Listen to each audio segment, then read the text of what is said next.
Hero గారికి, okay, మిగతా వాళ్ళందరూ కూడా ధన్యవాదాలు చెప్తున్నాను. శభాష్ తమ్ముడు, బ్రహ్మానిస్తావు తమ్ముడు, బ్రహ్మానిస్తావు, శభాష్.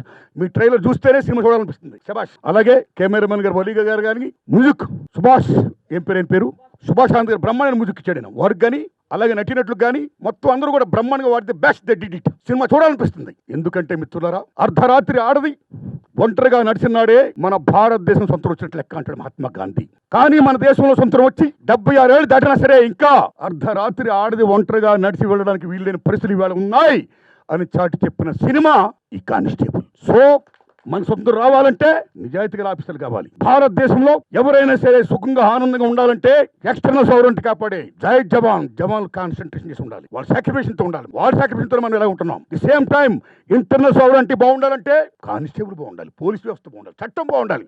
చట్టం తన పని తాను సమర్థవంతంగా చేయాలి. అయితే కొన్ని కారణాల వల్ల, కొద్దిమంది అవినీతి అధికారుల వల్ల చట్టం తన పని తాను చేయకపోతే నిజాయితీగా కానిస్టేబుల్ కావచ్చు, ఆఫీసర్ కావచ్చు, ఎనిబడి ఎల్స్ ఒక నిజాయితీగా కానిస్టేబుల్ ఎలా చేశాడు, ఒక ఆడదాని అన్యాయాన్ని ఎలా ఎదుర్కొన్నాడైనా, ఆ అమ్మాయి తల్లిదండ్రులకి ఏం న్యాయం చేశాడు అనే విషయంలో అమోఘంగా కానిస్టేబుల్ రోల్ని ప్రజెంట్ చేసేందుకు కథకుడు, దర్శకుడు ఆయనని వందనాలు చెప్తున్నాం.